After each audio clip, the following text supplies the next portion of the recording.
Second. Second. Is there any discussion? Hearing none, all in favor say aye. Aye. Opposed, nay. The motion carries.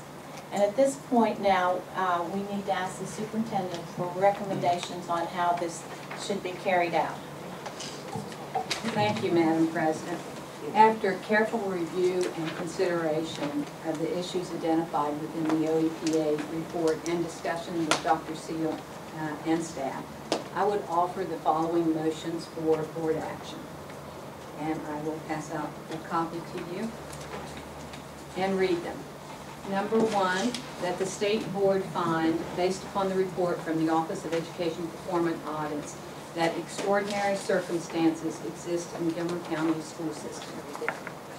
Number two, that the state board assign non-approval status to the Gilmer County school system. Number three, that the state board declare that a state of emergency exists in Gilmer County school system based upon the information presented in the OEPA audit.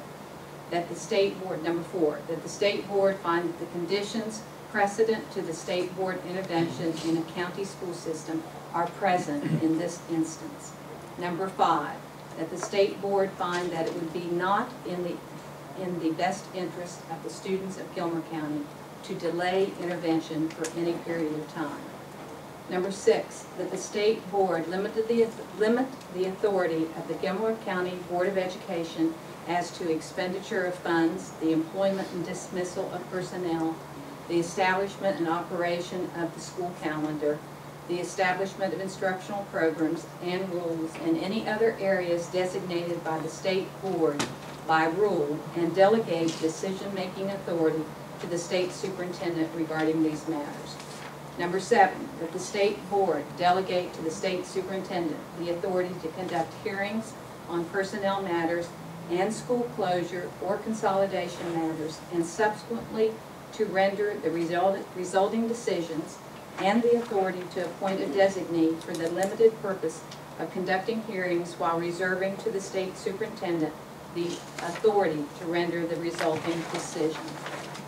Number eight, that the state board limit the authority of the Gilmer County Board of Education as to the ability to conduct real estate transactions, and delegate to the state superintendent the authority to act in lieu of the Gilmer County Board of Education in a transfer, sale, purchase, or other transactions regarding real estate. Number nine, that the state board delegate to the state superintendent the authority to replace administrators and principals in low-performing schools and transfer them to alternate professional positions within the county at her discretion. Number 10, that the state board delegate to the state superintendent the authority to fill positions of administrators and principals with individuals determined by the state superintendent to be the most qualified for the positions. Number 11, and this is with a modification, that the state board declare the office of County Superintendent of Schools of Gilmer County to be vacant at the end of the day on June 8, 2011, and that any existing contracts for subsequent superintendents also be voided. Number 12, that the state board appoint Ted Mattern to be the interim superintendent of Gilmer County Schools starting June 9, 2011, to be paid at his current salary, continuing until a new superintendent is appointed. Number 13, that the state board grant the state superintendent the authority to hire a county superintendent to replace the interim appointment and set his or her salary. Number 14, that the state board direct the Gilmer County superintendent and the state superintendent, after consultation with the Gilmer County Board of Education, to jointly develop and present to the state board at a future meeting a set of standards and/or a strategic plan that must be implemented in order for the Gilmer County Board of Education to regain control over the school system. And 15, that the state board direct the Gilmer County interim superintendent and/or superintendent to provide written and/or oral progress reports to the state board as requested. Questions on any part of this? Number 7, I would correct a typing error. Third paragraph, M-A-T-T-E-S. I would correct that. And would they not, I have a question about number 15. currently, the counties that we are working with, I believe they give us a report every 4 months, and it's under a pattern. Would that not be the case for Gilmer County?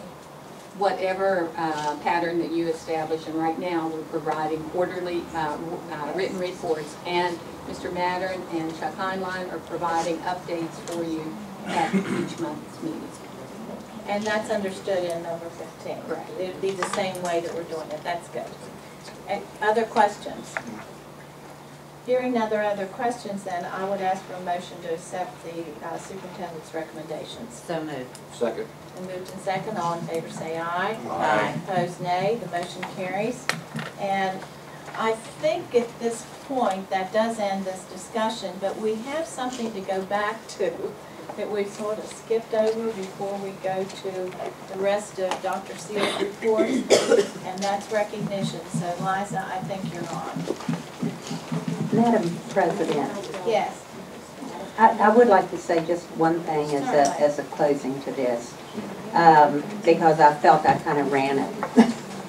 I want to say that for the test scores that were presented by one of the board members and also in the report, that I commend what those students were able to accomplish. I mean, it's a testimony to teachers of something that's happening in that county, that these kids were able to perform as well as they did on their test results. And I felt that with all the negative things I said, that I did want to recognize it. Yes, so God bless them. I appreciate that you pointing that out, because the